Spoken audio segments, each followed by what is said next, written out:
My name is John Ehlers, and I want to talk today about my ethnographic research as a grad student and then how it led me to build some AI application.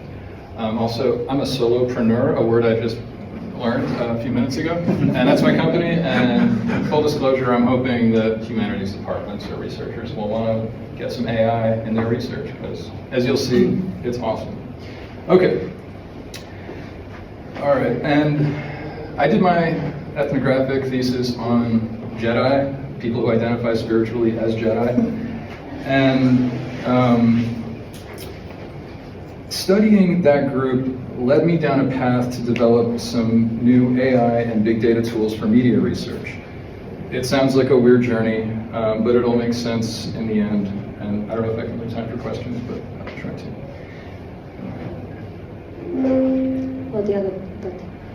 All right. What intrigued me most about the Jedi, who I interviewed, was their deliberate use of Star Wars narratives, comics, movies, novels, TV shows, as spiritual texts. They actively engaged with these fictional stories to guide their ethical thinking and everyday behavior. A Jedi named Rachel explained that her decision to become a social worker was directly inspired by Jedi values.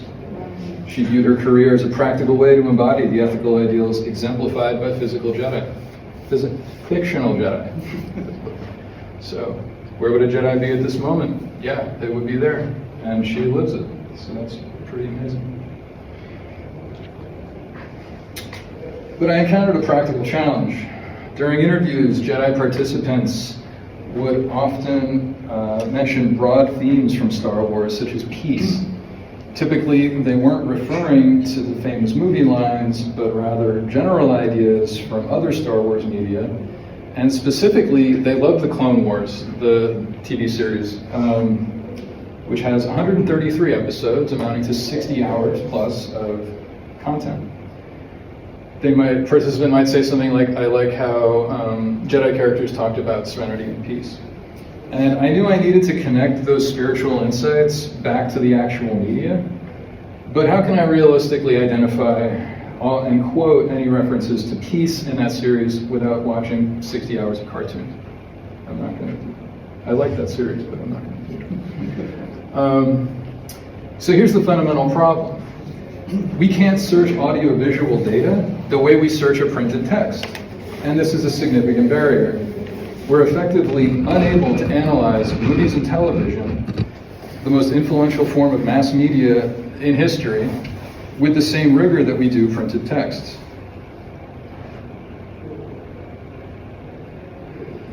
Consider this single page from a July 1986 issue of TV Guide. 42 channels, 3-hour time span, totaling 126 hours of programming on a single random summer evening in 1986. Now, if this were accessible in an indexed, searchable kind of way, you've got TBS and 3 other channels airing the Goodwill Games. You could examine announcer commentary during US-Soviet athletic contests at the height of the Cold War. You've got Christian Broadcast Network showing the 700 Club. I don't know what evangelical Christians were talking about or upset about in 1986, but if you had access to this, you could find out. And then 35 hours of news programming. So what was deemed newsworthy that day? So currently, this content is inaccessible. Maybe you could find recordings of this, but you're certainly not going to find transcripts. And if we aren't analyzing audiovisual media, we're overlooking critical parts of our cultural and historical record. In my opinion, the viewers of this were probably more numerous and more impacted by it than people who read an op-ed column in the New York Times that day. That's just the practical fact of it, is this matters quite a lot. And the amount of media produced today is even more staggering. This is 2019, so many years ago, and that's 6,792 hours of programming. And most of this audiovisual content, like other streaming services, other broadcasters, remains unexplored by researchers because it's difficult to analyze systematically. Without effective tools to search and examine this material, large portions of contemporary culture and discourse remain hidden. The big data methods I've developed, which I'll show shortly, demonstrate what's possible once we make audio-visual media searchable and accessible. And there's a practical solution to this accessibility problem, and that's closed captions. Hollywood movies have required captions since 1958, and every TV sold in America since 1990 can decode caption encoding from a transmission. And basically, if you see film and video anywhere, there are captions for it. These transcripts transform audio-visual media into searchable text. And that unlocks a whole lot of possibilities. And that's an SRT file. That's what transcripts, like closed caption files, come as. Sequence number, time code on, time code off, and then the utterance, what would appear on the screen. When audiovisual media is captioned like this, transcripts become searchable, much like digitized books. Searching for a specific term instantly shows exactly where it appears, and thanks to embedded time codes, you can then locate it in the source material. These time codes function essentially the same way as page numbers, allowing you to be guided to the relevant moment. You would still need to watch whatever the media is because you can't tell tone and you can't tell on-screen action. You can't even tell who's speaking unless you've seen the Avengers a bunch of times and you recognize that. So I used my COVID relief money to build this, which is a searchable index of all of those captions, and it's like 200,000 titles, TV shows and movies at the moment. I'm trying to keep it updated and expanded, but I compiled caption data from a bunch of online repositories. There's a lot of websites that have this, and a lot of it is done by just regular people who don't like the way that anime was captioned by Netflix, and so they redo it themselves, that kind of thing. So, and you can filter by genre here, etc. Remember my problem locating utterances about peace? Now I have lots of them, and it's an endless scroll that just keeps going. Click on one of those and it takes you to a detailed page with metadata and then lines before and after for context. Wow. All right. And so this took me, once I was working on that, it took me to another idea. It became clear that I could go beyond keyword searches. I could quantitatively analyze the data itself using big data methods. And by looking across thousands of TV episodes and films simultaneously, I could identify larger patterns and trends that would be invisible through traditional methods, like watching, which is not time effective. But to see if this approach was useful, I needed a good test case. And this is sort of silly, but I think it proves the point. It's a comparison between two iconic action series from the 70s and the 80s, $6 Million Man and Knight Rider. And my question was, which show had more levity, more like lightheartedness, indicated by the number of levity utterances like laughs or chuckling? Putting things in brackets, usually on-screen action. And the results show that Knight Rider was significantly more lighthearted than the $6 Million Man. And it's kind of hard to parse this, but that's minute 0 through 10, 10 through 20, and the quantity of those utterances in that collected audience, or collected episodes. And you can see also that the pattern of levity in the second half for Knight Rider is funny, serious, funny, $6 Million Man, serious, funny, serious. So these contrasts potentially reflect broader cultural shifts. You have Vietnam era, 70s, maybe a little bit more down, and then go-go economic optimism of the 80s, and Knight Rider is very cheerful.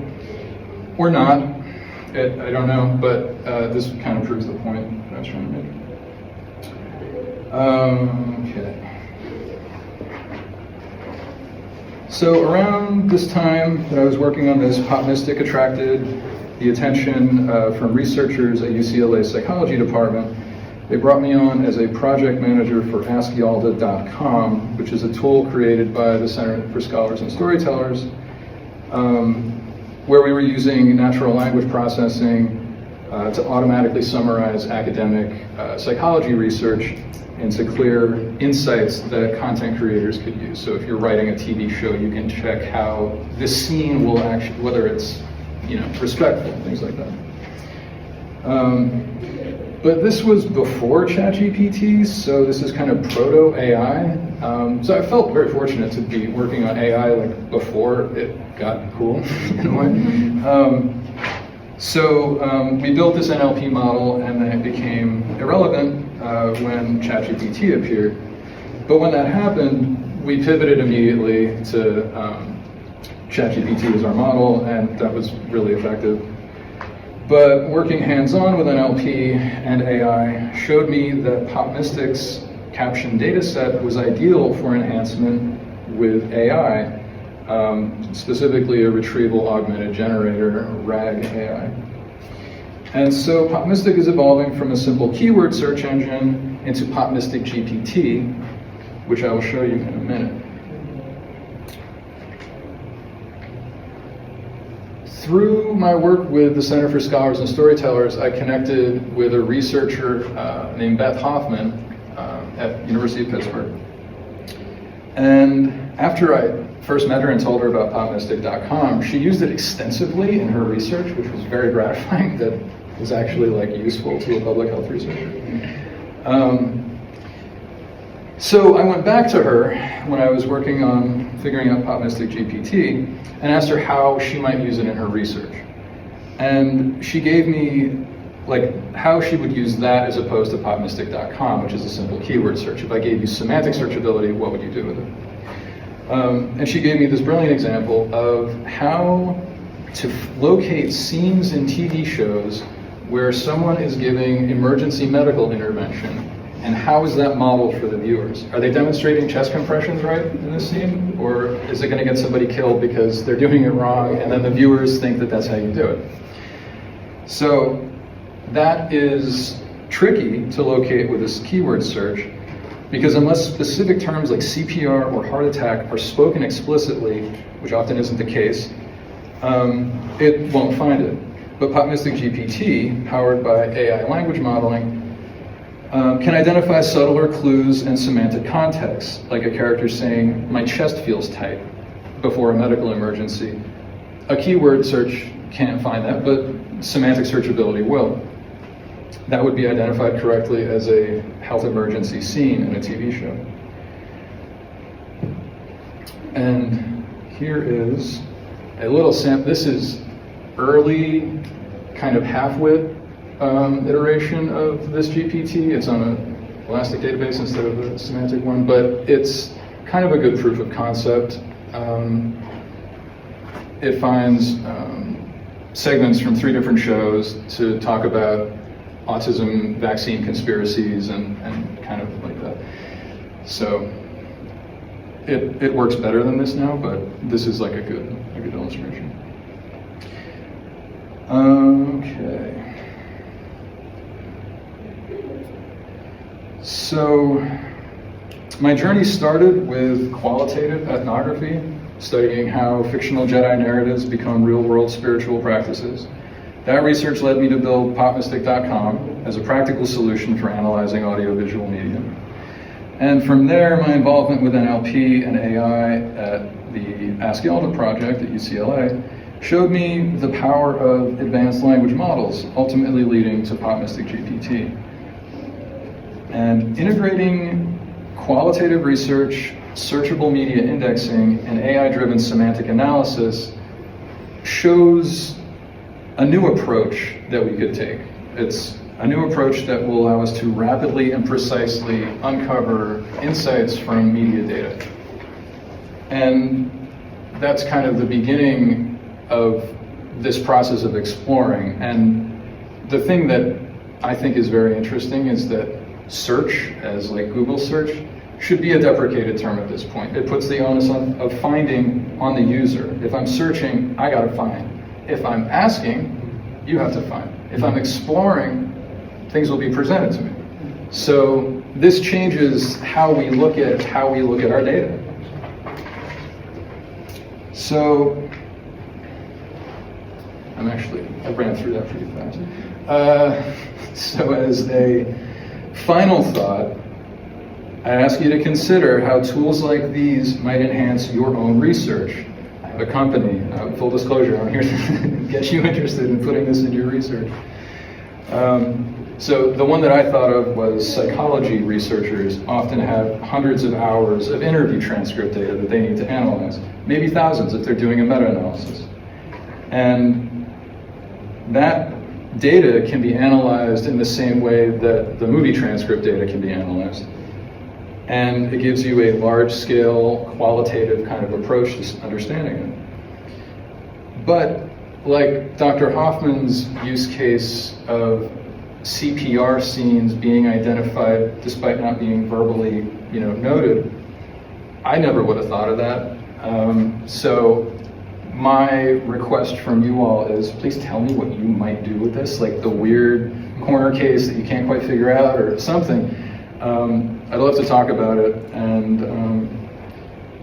yeah. Can I take questions if I've left enough time? We have questions at the end. Oh, okay, gotcha. We have some time for that. No, that's fine. I'm not on social media. I have 0 online presence. That's the email address. Popmystic.com. Check it out. It's free. There's nothing in the way. There's no hurdles. Popmystic GPT in development. Working on it. So, yeah, that's all I have. Thank you. Very interesting.